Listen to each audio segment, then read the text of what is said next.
Hello, everyone. Welcome back to a whole new episode of Let's Talk Love. I'm your host, Tasha Mack, aka Love Potion, and I am joined today by the most beautiful spiritual sex coach I have ever seen, Oh, Serena Rose. thank you. That is so sweet. Welcome to the show. So, today I wanted to touch on intimacy and relationships, on how to embrace love in the most kinkiest way. And I thought that you would be the perfect person to help us on this journey. Yeah, fuck yeah. Let's do it. Let's get this. So, Serena, first, tell everyone who you are, what you do, and we're going to dive into this.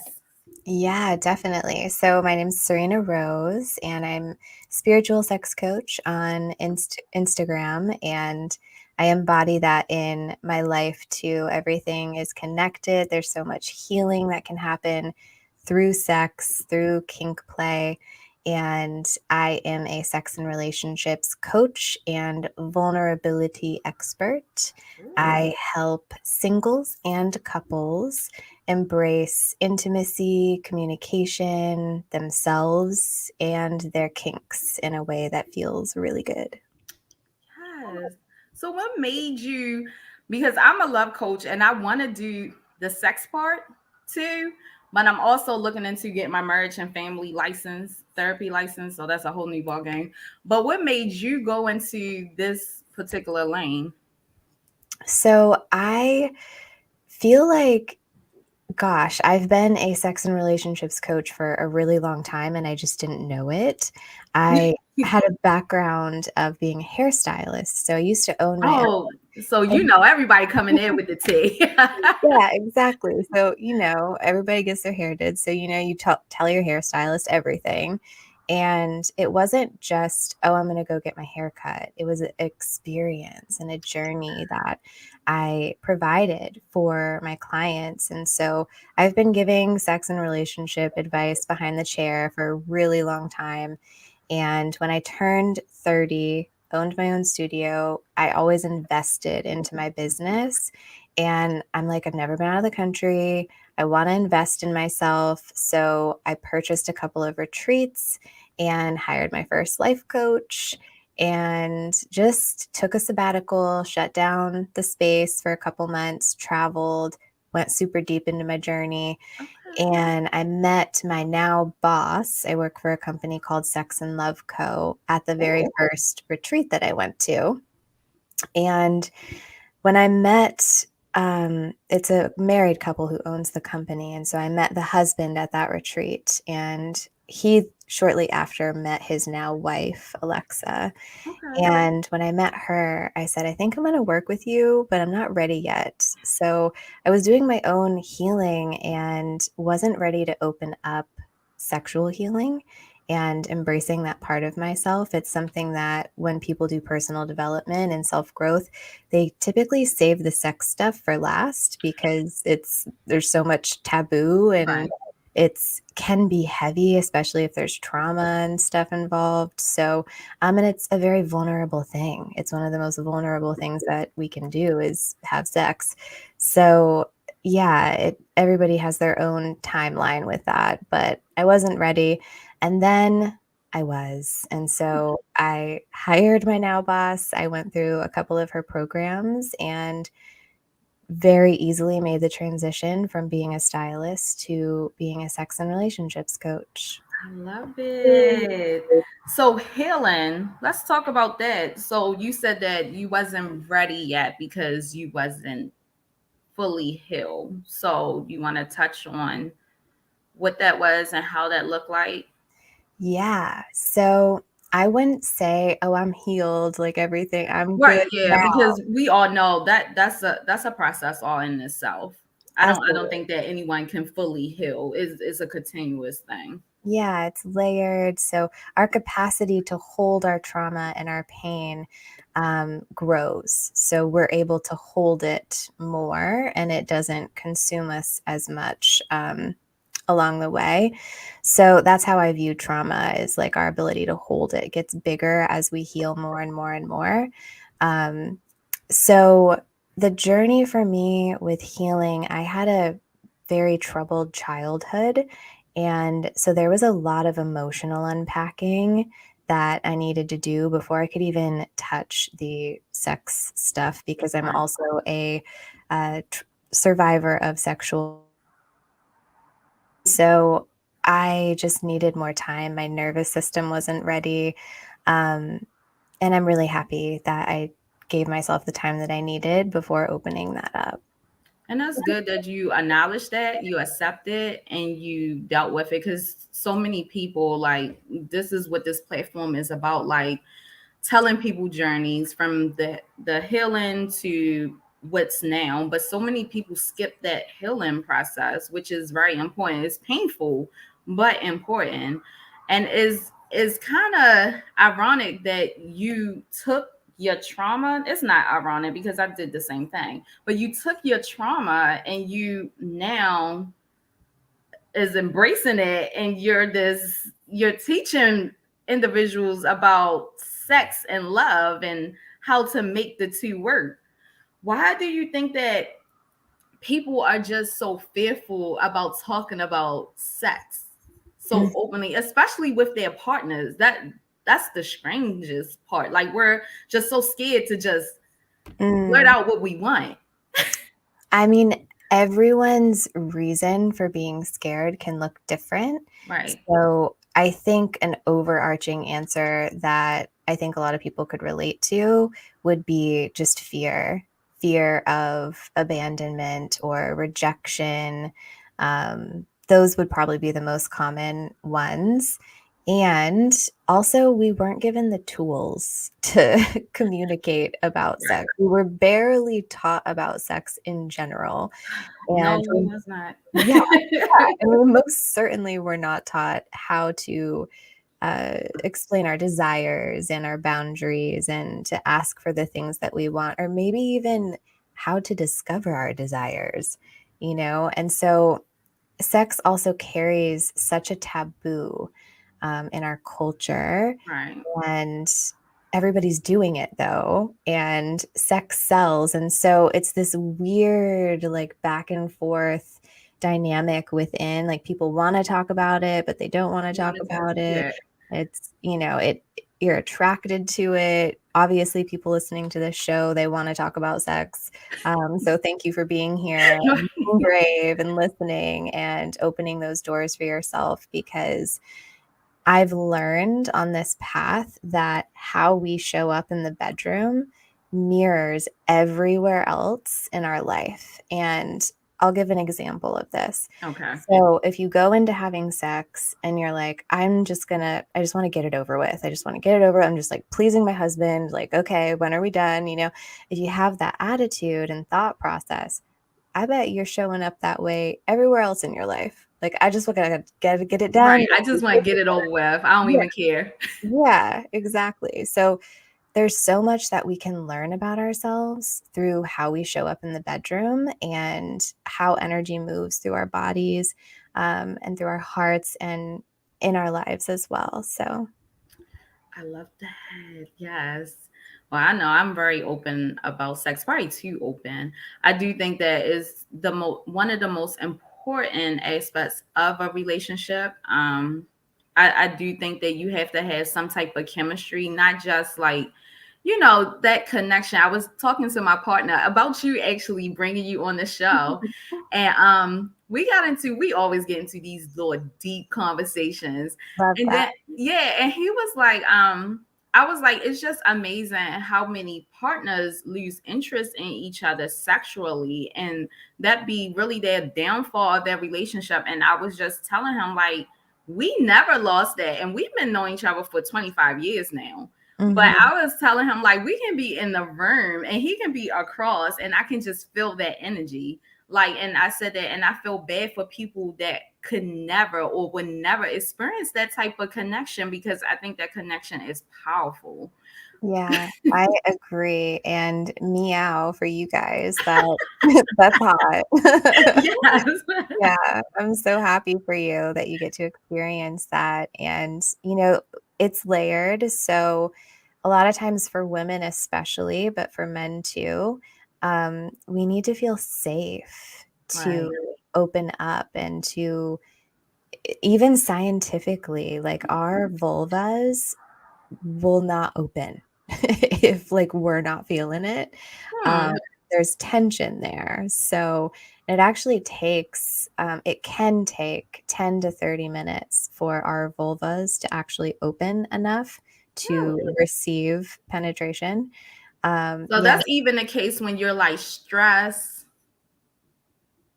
Hmm. absolutely.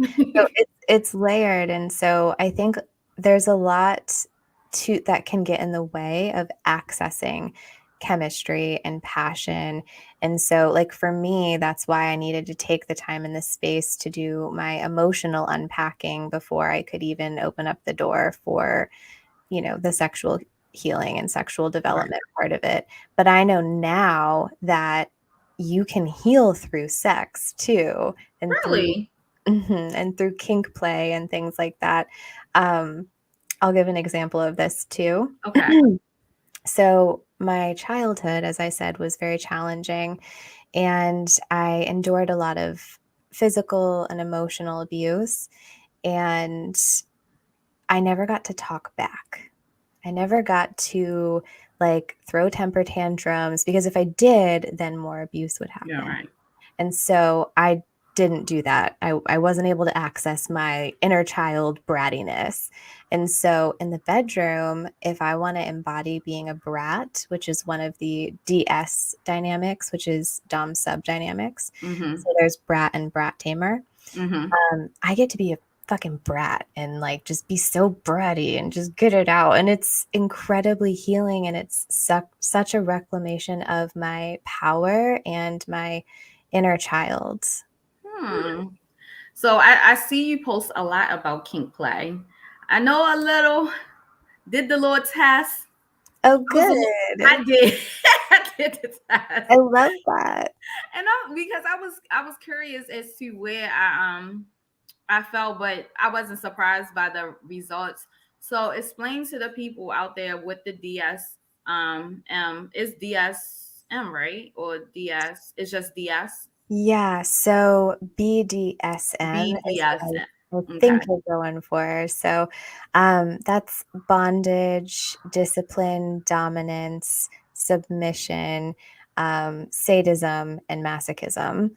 So DS stands for dom and sub, as I stated, Mhm. and under that umbrella, there's so many different roles that you can go into. Okay. So you have brat tamer, you have rope bunny and rigger, daddy baby, mommy child as well. There's so many different roles that can go under that, and it's a power dynamic. So Mm. one person is in charge, and the other one submits. And Okay. in that space, there's a lot of healing too. So my partner and I play a lot with DS, and one of our favorite roles is daddy baby. I also like little and other cute names. And again, because of, my history as a child, it's so incredibly nurturing for me and healing for me to um, surrender and to trust and to have pleasure happening while I'm in that space. So my Okay. body learns it's okay to trust, it's okay to surrender. And I know because I'm consciously choosing it and I'm in Okay. my power in doing that, that And you're in control. yeah, and pleasure's coming too. Okay. So even with like more impact play, which is slapping and spanking and choking and stuff like that, that's impacting the body, I know that pleasure is coming on the other side. And that's just so yummy to me. I love it. Yeah, yeah, I need to learn more about that. That I do.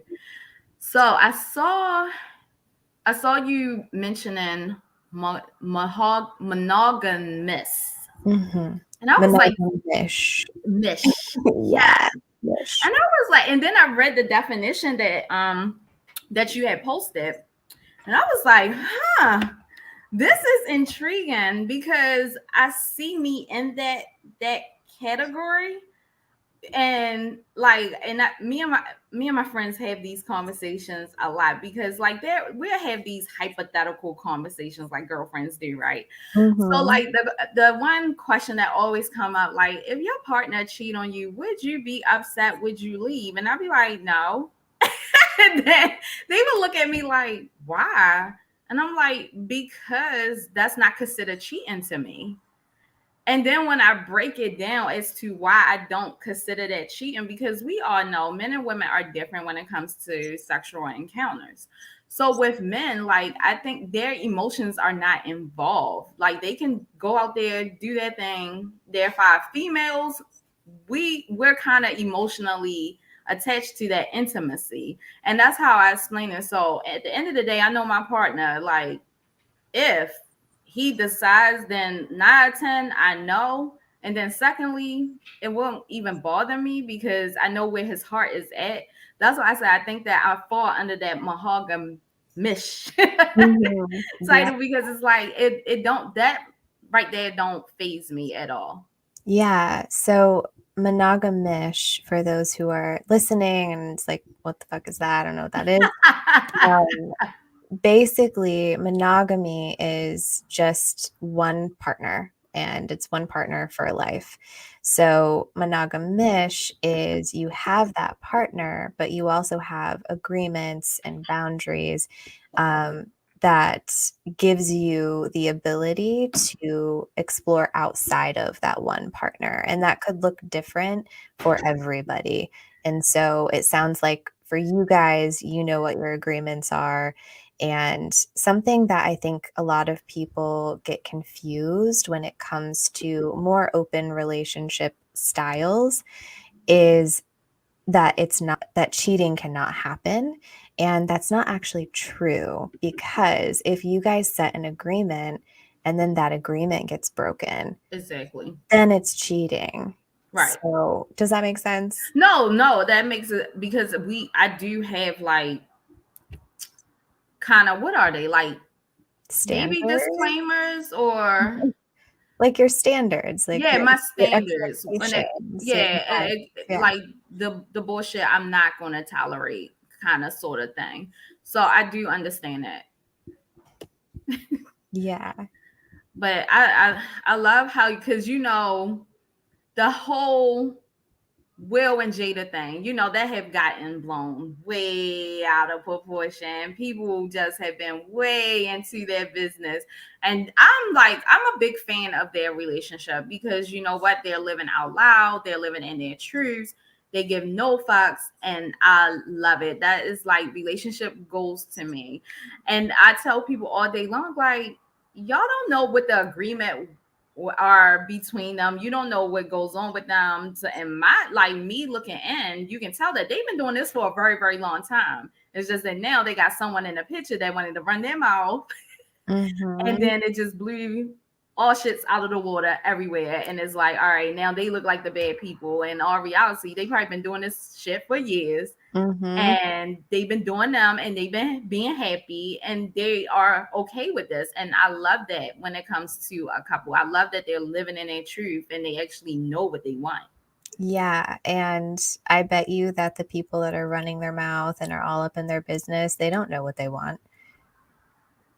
You Yeah. know, they don't know what they want. It's just projecting onto other people. And, being on social media and sharing vulnerably like I do, I get to remind myself often that it doesn't matter what I say or what I share or what I do, what I wear. It doesn't matter because people are always going to judge. We're human.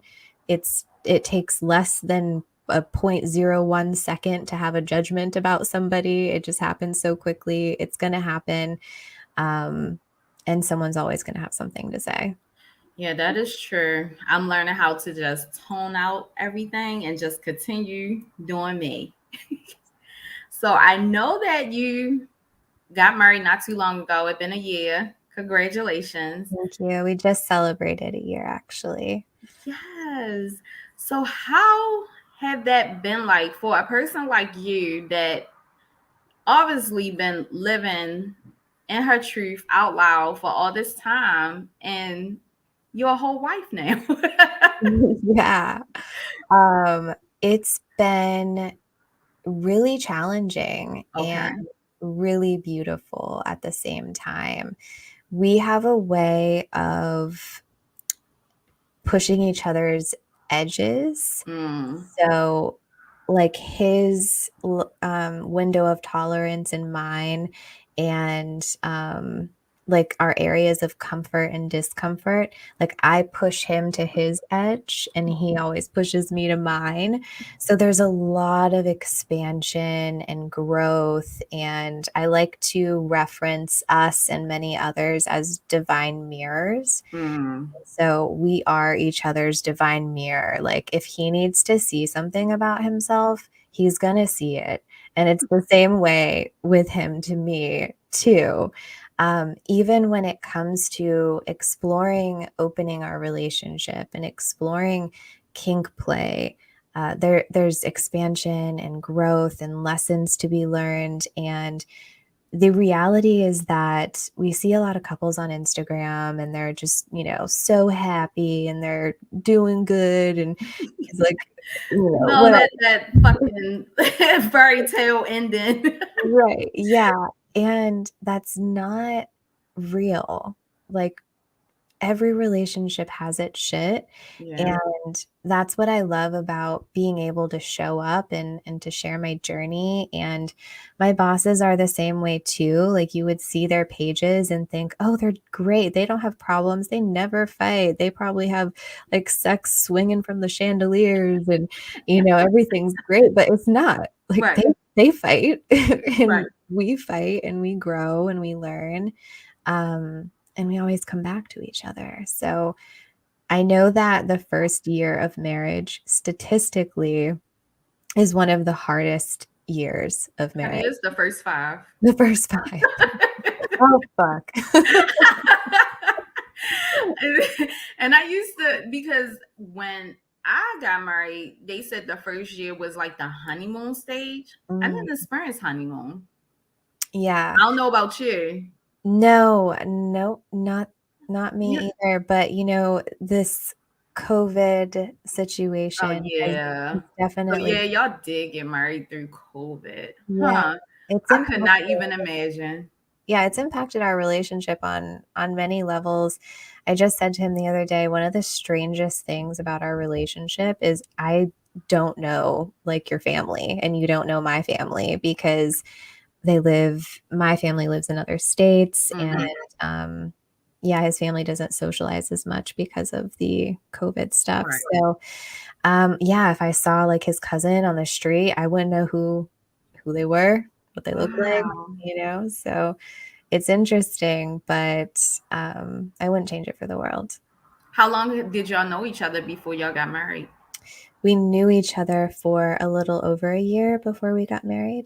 Oh, ooh, yeah. I I actually love seeing couples like y'all that y'all do it. I call it the right way. Y'all Mm, meet, y'all fall in love, y'all get married. I yeah. probably know like a good 4 or 5 couples like that. Yeah, it happened fast for sure. We met at a conscious community building event and just went super deep with each other, and I was driving home from his there's a little bit of an echo, so I don't know if you can hear that, but Um, I was driving home from his house after our second date, and I said, "Please, God, give me a sign. If I am supposed to be with this man, give it to me." And I came home, and my roommate was like, "I want to talk to you about like you moving out." And I was like, "Oh, okay. Thanks, God. I got you." So I called my partner, and I'm like, "You remember how we talked about how we want to be together forever? Um, do you wanna move in together?" And he was like, yeah, okay. Yeah, move in. So I did. I moved in after the second date, and it's just Wow. history from there. That's crazy. Because I heard of love at first sight, but like I said, I know people in real life that it happened to, and I'm like, oh wow. I love Mhm. it. I love stories like that. Yeah, he was actually in a relationship with another woman at the event when I met him. So he Um, just dumped her. well, actually, she dumped him, but and she's Oh, so happy for us. She's so happy for us, but oh, that's great. So are they yeah, still friends? they're not friends, but They're friendly, they're not friends. but they're cordial, Yeah, friendly. for Okay. sure. Yeah. Okay. I can So, appreciate that. yep. So how are y'all sex life? Is he as open as you are with when it comes to sex?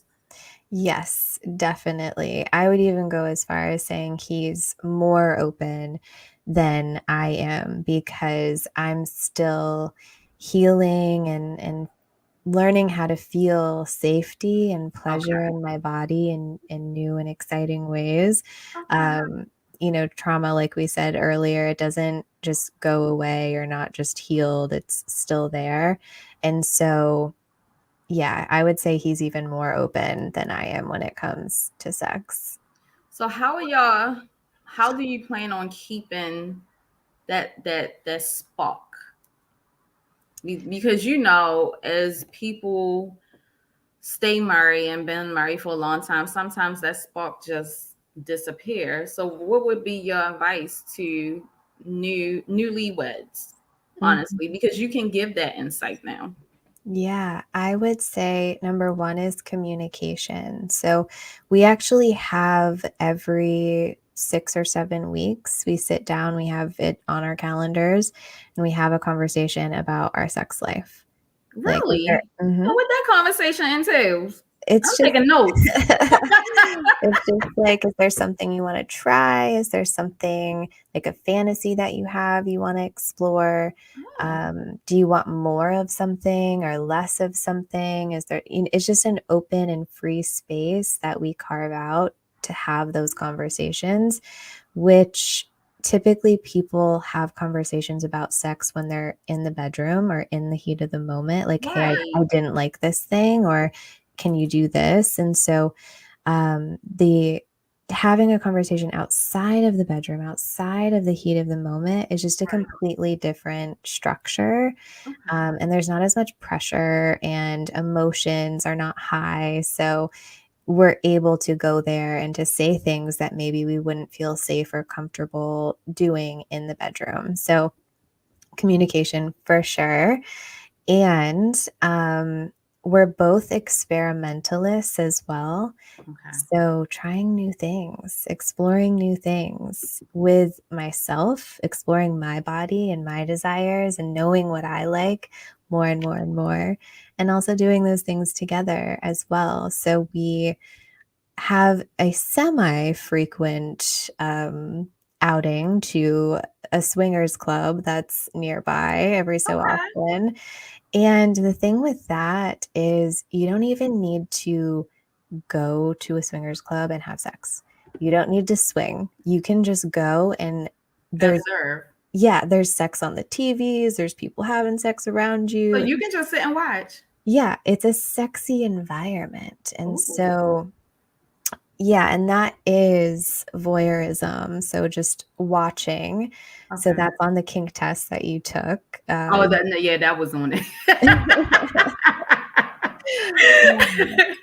So, just being around sex is also exciting and a way to keep it alive. Talking about sex, one of our best friends came over 2 nights ago, and the majority of our conversation was just about sex and things that we've done and things that we want to do. So, yeah, talking about it, being about it, trying new things, and understanding ourselves deeply. What's your zodiac sign? It's a Let's Scorpio. I'm a Scorpio, yeah. Yeah, me too. I think that we're the most open sexual beings on this earth. Because I Mhm. feel the same way. I can talk about it all day long. It doesn't phase me. Nothing is not too like out of the ordinary or too like wild that I'd be like, oh God, no. I'd be like, oh God, yes. Oh, Tell me yeah. more. Yeah. Yeah, exactly, exactly, and now that I'm a sex and relationships coach too, people feel more comfortable talking to me about this stuff, and I Right. find that, people I haven't talked to in years are texting me, and they're like, "Hey, I, met a woman who wants to try swinging. What do I do?" You know? So, people are comfortable coming to me and talking to me, and that feels really good, and I could talk about sex all day. Have y'all opened up y'all relationship? Not yet. Okay. So, But the y'all swing thinking about it. Oh, yeah. I mean, we're on the path to doing it. Okay. It's like it's already done, but we Okay. haven't had the experiences yet. Okay. I think because we're both so open that that has been something that's been in our way of doing it. Okay. I get it. Because we are open to dating another couple. We're open to, like, dating other people or to dating someone together or just doing swinging or Oh, just, so like y'all don't have no type of like standards into places like whatever. Yeah, we're just so open to trying it all, that I think that that has gotten in our Yeah, I way. can see that. Yeah. It's Yeah. gonna have to narrow it down. Mhm. Yep, exactly. So, we talked this weekend about getting a, account on Field, which is an app that is for people that want to play with more kink stuff. Oh, So I have a fantasy that I got to open up in the conversation with our best friend of being a hot wife, and the partner to that role is a cuckold. However, don't judge yet I'm not gonna. because people know what that means, that word, but it can look so many different ways. So, So what whatever way do it look like to you? yeah, so whatever you're thinking in your mind, just take a Okay. deep breath, release it, and, try to experience looking at it a new way. So Okay. what I desire is to have sex with another man and my husband watch, and he loves porn, most men do. So for him, it's like he's watching a live porn with With his his wife. wife. Okay. And there's a power dynamic there too, because he's my daddy, he's my dom, and at the end of it, I go home with him. Like, he owns this, like, he owns me. Okay. And so he's gonna put me on a leash, bring me into the scene, and then take the leash off and let me play. And we even talked about him telling the other man what to do or how to touch me and things like that. So there's a power dynamic, and it's really loving. It's not like the typical cuckolding situation where there's a guy in the corner, like, getting Right. demeaned, it can be very loving and sexy. So he wouldn't mind watching another man with his wife. No. Mm-mm. Some men would. Mhm. Huh. Yeah, Okay. a lot of men would. I know. Why do you think that? It's a power thing, which is the interesting bit of it, because when we have so much tension surrounding something, and a very easy, relatable thing that to make this point is, when you just meet someone and they're so fucking uptight and you're just like, you need to be fucked. Right. I say that all the time when I meet people. Like, oh, Yeah, like, you just need to be fucked and you'll be okay. But they have so much tension and they wouldn't dream of talking about sex, and there's just so much resistance to opening their right. Like, body, and it oh, that's so nasty. That's disgusting. yeah, but if they just open their body, then, they probably want to be fucked too, is the Right. thing. So sometimes when we have a lot of tension surrounding something, this can be true for some people and it can also not be true. So, you get to discern what feels good for you, for those who are listening. But when there's tension and resistance, it can sometimes mean that that's exactly the thing that you need to do. Hmm. That's interesting. Hmm. Of course, your nervous system gets to feel safe. Right. So I wouldn't like push yourself to do anything if you're absolutely not ready to, but it's just a thought experiment. But this go back to communicate and communicate on what you like versus what you dislike. So this little meeting that you and your partner have, is this on y'all schedule? like, like, do y'all Not pre-schedule yet. this like on the 7th? We're going to have Oh, dinner and talk about this. yeah. Oh, the sex meeting. I thought you were Yeah. talking about the cuckolding situation. I'm like, Uh, not yet, no, but well, I we're know that's in the works. That's in the yeah, works. it is. I'm so excited. So we're taking applications, y'all. So anyway, it is on the calendar. It is just a never ending. It's a Friday night. We have a date. We either will go out to dinner and talk about it, or we're open a bottle of wine at home, sit in the I love kitchen, that. talk about it. I think that is so much needed with couples, especially, and I agree, like taking this out of the bedroom where there's no distractions, like we're face to face having this conversation of what we want. I think that is so needed, so needed. Mhm. Yeah.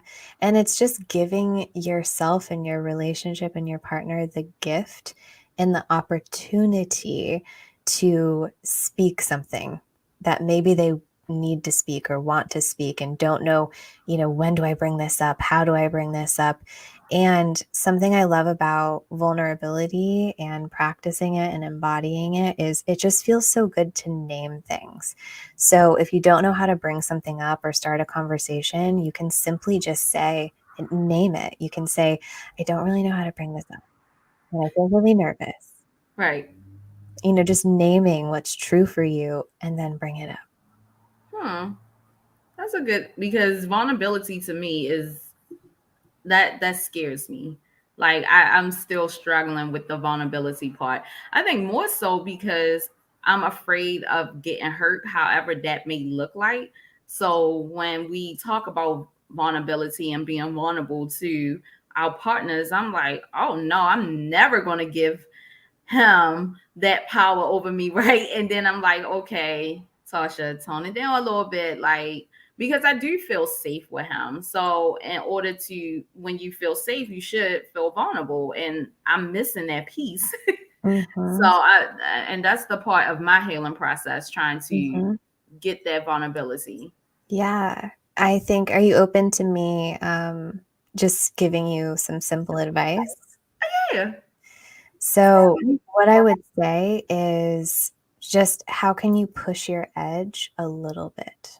Just Hmm. a little bit. You don't need to like go balls deep and just share all your innermost, darkest Scorpio Right. depths of self. You don't need to just jump in and go there. But if you feel something, like if you feel activated, like, or you feel energy in your throat, like there's something you want to share and, you feel tense about it, how can you push your edge just a little bit? Hmm. Just a little bit.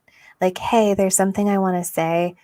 I'm not quite ready to do it yet, but I want you to know that this is happening for me. Okay. So that's a way to just kind of push it a little bit. Okay. And I'll share a tool as well. And this tool translates to the bedroom and it is so fucking powerful. It's called the number scale. Oh. I love this tool. So, for example, if sharing something that's so close to your heart, that's so, so, so, so vulnerable, is a 10, what would a 1 be or a 2 be? Hmm. And so that you can also translate that into the bedroom. So, if like having a threesome is a 10, what would a 1 be? Is it just talking about the threesome? Is it watching porn of threesomes? Is it talking about a fantasy of a threesome while you're, in the bedroom with your partner? So there's ways to just kind of gently push edges. And so looking at things through the lens of, well, what would my 1 be? And can I do that? And then, well, what is my 2? And can I do that? Hmm. I like that. I might have to try that. I think that for me, can't speak for everyone else. I'm open to talking about things, but I'm afraid of how he would view me if I bring up certain things, like, oh, this is too much, like, type of reaction. Even though in the back of my mind, I know that will not be the reaction for him, because again, we've been knowing each other for 25 years, so I kind of know him quite well. But it's still that fear of what that reaction going to be. How you going to view me now? Mm-hmm.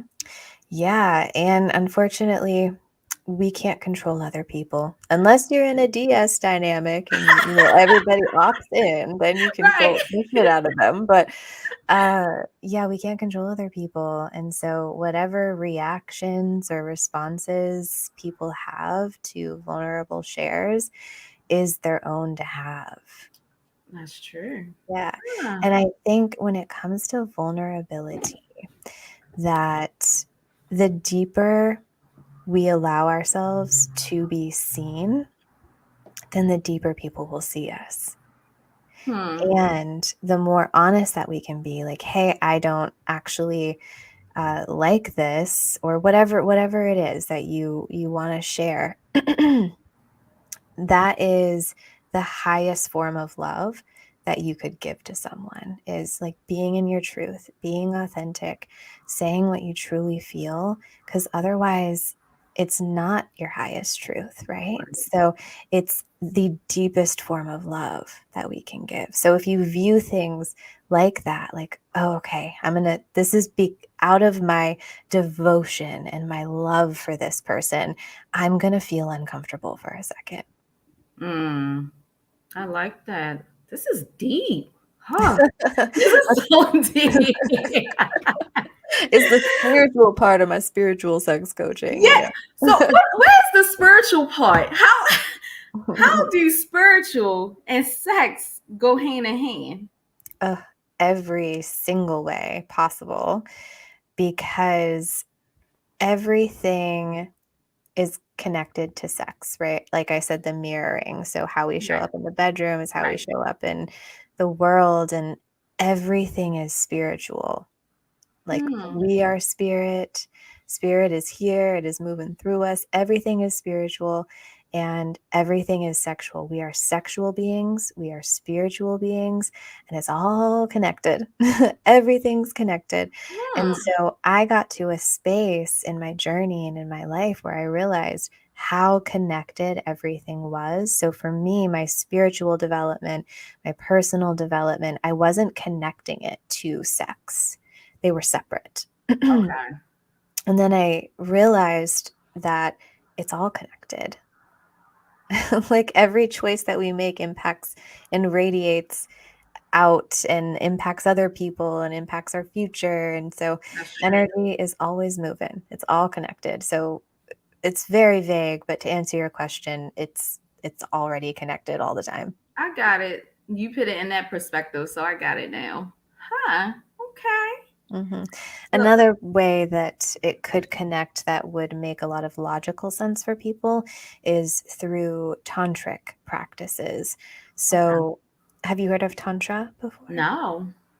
Oh, you So, want to you keep on just educating me all night. So yes. yeah, so tantra, a lot of people think that it equals sex, and it doesn't necessarily. So the Sanskrit definition of tantra is to weave. So Mm, it's when things are woven together. It's a tantric experience. And so oh. you can eat your food and have a tantric experience with your food. You can have a tantric Ooh, experience in that's the bath. me. Like, yeah. I be having these experiences with Mhm, me when you just get too. that good old dish and you just sit there and you just got to stop for a moment, Mhm. like you just had an orgasm or something. That I Exactly. experienced that. Exactly. So there's ways that we can weave our energies and our spirits together, uh, before having sex, during sex, and so there's Mm. tantric sexual experiences.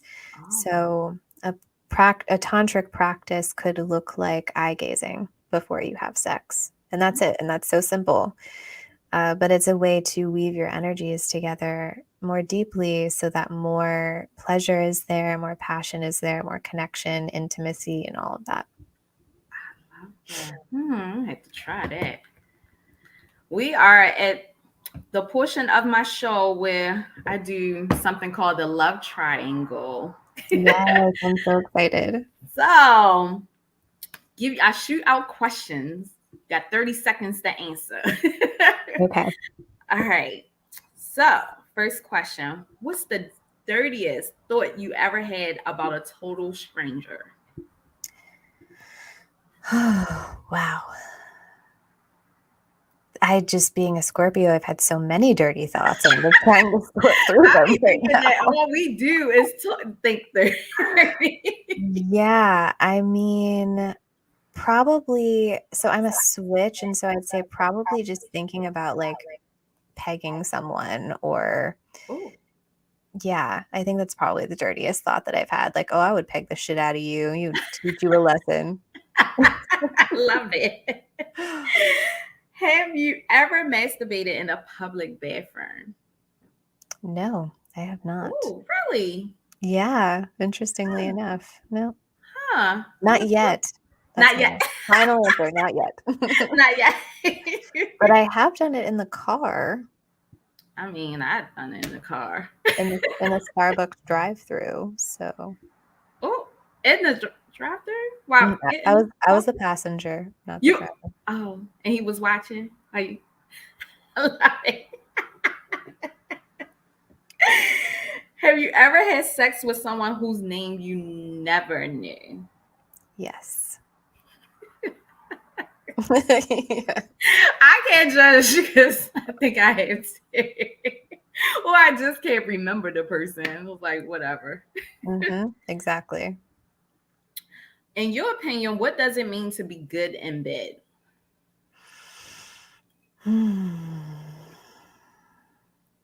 Confidence would be the short answer. Hmm, Knowing yourself, your body, and being able to connect to yourself and your body and yeah, engage with it sexually. that's a good answer. Have you ever watched another couple get it on without them knowing? No, consent is vitally important. I think so too. What's the weirdest thing that turns you on? Whoa, this question feels vulnerable. Um, so we have anal play in our relationship both Okay. ways. So I play with his butt, he plays with mine, and I have this desire to get a double-ended dildo and for us to like have sex with the dildo with our butts at the same time. So this is a desire. You haven't done it yet, but this is. No. Have Yeah. you communicated this with him yet? Yes, yes. And we like taboo, weird experimentalists right here. So we like doing weird shit sometimes, just for the sake of doing Saying you did it and it's done. I it. got it. Is there anything you wouldn't do in bed? Oh, yeah. Bloodletting is the first thing that comes up. What is And what is that?